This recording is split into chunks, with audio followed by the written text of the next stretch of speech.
प्रदेश कांग्रेस अध्यक्ष और पूर्व मुख्यमंत्री कमलनाथ ने स्वतंत्रता दिवस की पूर्व संध्या पर प्रदेश की जनता को संबोधित किया। उन्होंने कहा कि 15 अगस्त 1947 को हम विदेशी गुलामी से आजाद हुए थे। आजादी की लड़ाई और नए भारत के निर्माण में राष्ट्रपिता महात्मा गांधी और उनके हाथों से संवारी गई भारतीय राष्ट्रीय कांग्रेस की महत्वपूर्ण भूमिका रही। लेकिन देश की आजादी की लड़ाई में जिनका कहीं नामो निशान नहीं है, भारत को राष्ट्र बनाने में जिनका कोई योगदान नहीं है, वे आज देश को आजादी और राष्ट्रवाद की परिभाषा सिखाने निकले हुए हैं। और प्यारे बच्चों, आप सभी को स्वतंत्रता दिवस की बहुत बहुत बधाई और शुभकामनाएं। 15 अगस्त 1947 को हम विदेशी गुलामी से आज़ाद हुए थे। आज़ादी की लड़ाई और नए भारत के निर्माण में राष्ट्रपिता महात्मा गांधी और उनके हाथों से सवारी हुई भारतीय राष्ट्रीय कांग्रेस की महत्वपूर्ण भूमिका रही। परंतु देश में आज़ादी की लड़ाई में जिनका कहीं नामो निशान नहीं है, भारत को राष्ट्र बनाने में जिनका कोई योगदान नहीं है, वह आज देश को आज़ादी और राष्ट्रवाद की परिभाषा सिखाने निकले हैं। मैं आज इस अवसर पर नई पीढ़ी को बताना चाहता हूं कि भारत की आज़ादी की लड़ाई अनगिनत स्वतंत्रता संग्राम सेनानियों ने लड़ी, जैसे गांधी और नेहरू ने लड़ी थी, लाल बाल पाल ने लड़ी थी, आज़ाद और बोस ने लड़ी थी, बिस्मिल और राजगुरु ने लड़ी थी, सुखदेव और भगत सिंह ने लड़ी थी, दुर्गावती और लक्ष्मीबाई ने लड़ी थी, टंट्या भील और बिरसा मुंडा ने लड़ी थी। आज इन महान सेनानियों को नमन करने का दिन है, इनकी देशभक्ति को नमन करने का दिन है। ब्रिटिश गुलामी से जब भारत आज़ाद हुआ, तब देश अनेक चुनौतियों से घिरा हुआ था।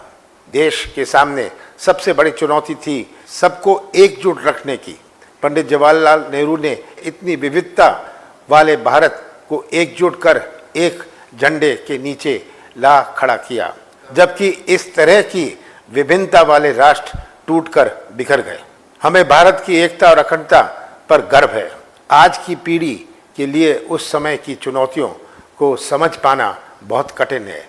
इन चुनौतियों के बीच पंडित जवाहरलाल नेहरू के नेतृत्व में कांग्रेस सरकार ने देश को विकास की नई राह पर ले जाना शुरू किया।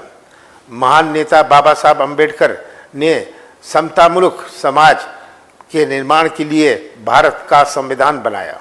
पंडित नेहरू ने जमींदारी प्रथा को समाप्त कर किसानों को उनकी जमीनों का मालिकाना हक दिलाया। उनके समय में देश में बड़े और छोटे हजारों बांध बने। एम्स, IIT जैसी शिक्षण संस्थाएं बनी। भाभा परमाणु रिसर्च सेंटर और लड़ाकू जहाज बनाने की कंपनी बनी और आज की नवरत्न कंपनियों में उन्हीं के समय में देश में खड़ी हुई। प्रदेश के BHL भी उन्हीं की देन है। नेहरू ने भारत को विकासशील राष्ट्र बनाया। गांधीवादी नेता और देश के पहले गृह मंत्री सरदार वल्लभ भाई पटेल ने छोटी बड़ी रियासतों को जोड़कर मजबूत भारत की नींव डाली। लाल बहादुर शास्त्री ने जय जवान जय किसान के नारे के साथ देश के किसान भाइयों और सेना के जवानों को मजबूती के साथ खड़ा किया। प्रधानमंत्री इंदिरा गांधी ने हरित क्रांति और श्वेत क्रांति से देश को आत्मनिर्भर बनाने की ओर कदम उठाए। उन्होंने गरीबी हटाओ अभियान से देश की और बांग्लादेश के निर्माण से विश्व की सूरत बदल दी। देश की एकता और अखंडता के लिए इंदिरा जी ने अपना पूरा जीवन होम कर दिया। श्री राजीव गांधी ने कंप्यूटर क्रांति और आधुनिकता से भारत का परिचय कराया और 21वीं सदी के नए भारत की नींव डाली। श्री नरसिम्हा राव ने उदारीकरण से भारत में नए आर्थिक युग की शुरुआत की। डॉक्टर मनमोहन सिंह ने उदारीकरण को नई ऊंचाई दी। उनके समय में MNREGA, RTI, right to food, right to education के अधिकार मिले। देश के किसानों की कर्ज माफ़ी का ऐतिहासिक कार्य भी इसी समय हुआ। कांग्रेस के त्याग और समर्पण का समय सन 47 से शुरू होकर आज तक लगातार जारी है। मध्य प्रदेश में वर्ष 2018 में आप सभी ने कांग्रेस की सरकार चुनी और मुझे आपकी सेवा का अवसर मिला।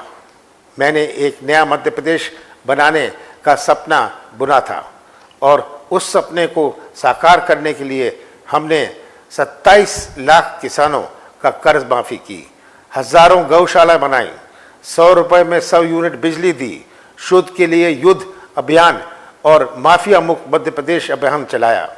मेरा उद्देश्य था कि प्रदेश में आर्थिक गतिविधि बढ़े और निवेश आए। निवेश तब आता है जब विश्वास का वातावरण हो। हमारी सरकार ने प्रदेश में निवेश के वातावरण को बनाने की ओर काम शुरू किया था। हमने ओबीसी आरक्षण को बढ़ाकर 27% किया और सामान्य वर्ग को 10% आरक्षण दिया। पेंशन की राशि को बढ़ाकर 600 रुपये और कन्या विवाह की सहायता राशि को 51,000 रुपये किया।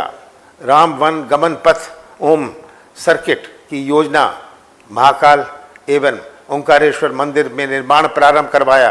पुजारियों का मानदेय को 3 गुना किया। मेट्रो रेल परियोजना, युवाओं को उद्योग में रोजगार के लिए 70% आरक्षण, महिला अपराधों में कमी, मैग्निफिसेंट मध्य प्रदेश और कर्मचारी हितैषी फैसले जैसे अनेक कार्य किए। मध्य प्रदेश की इस सुनहरी तस्वीर से माफिया डर गए और चुनी हुई सरकार को सौदेबाजी कर गिरा दिया। मध्य प्रदेश के नए निर्माण का सफर अधूरा रह गया। आज देश में सरकारों के सौदे हो रहे हैं और देश कई चुनौतियों से घिरा हुआ है। भारत में आज जैसी परिस्थितियां हैं ऐसी कभी नहीं रही। आज देश का हर वर्ग परेशान है।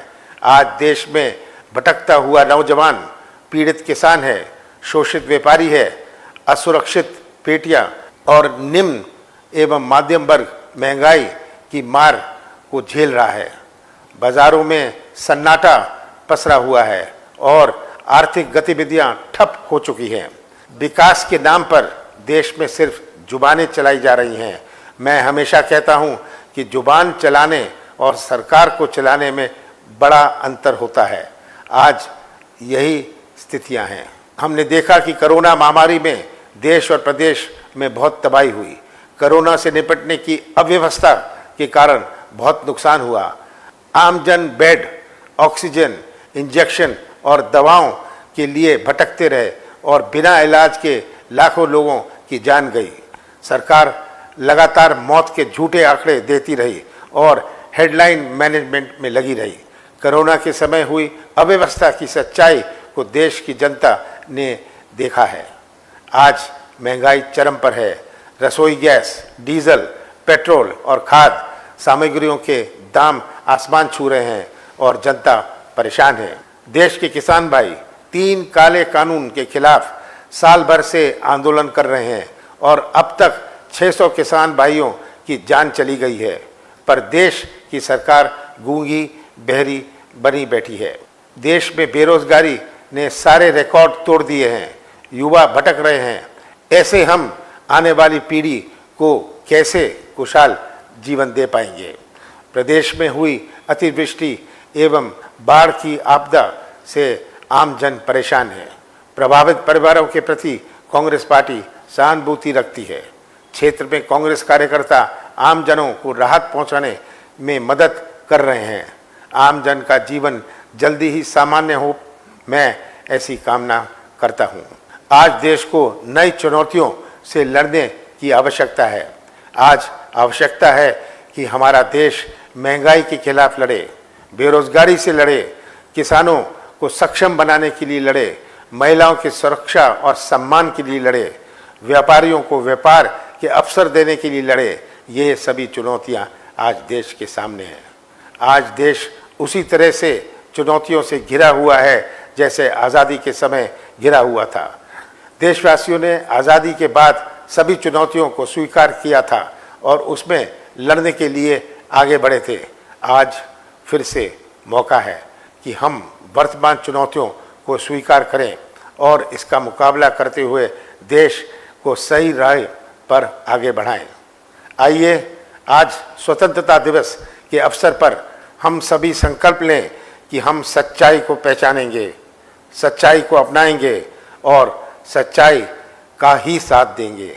नए मध्य प्रदेश के निर्माण का जो सपना मैंने और आपने देखा था, उस सपने को पूरा करने के संकल्प को आज फिर से मैं दोहराता हूं।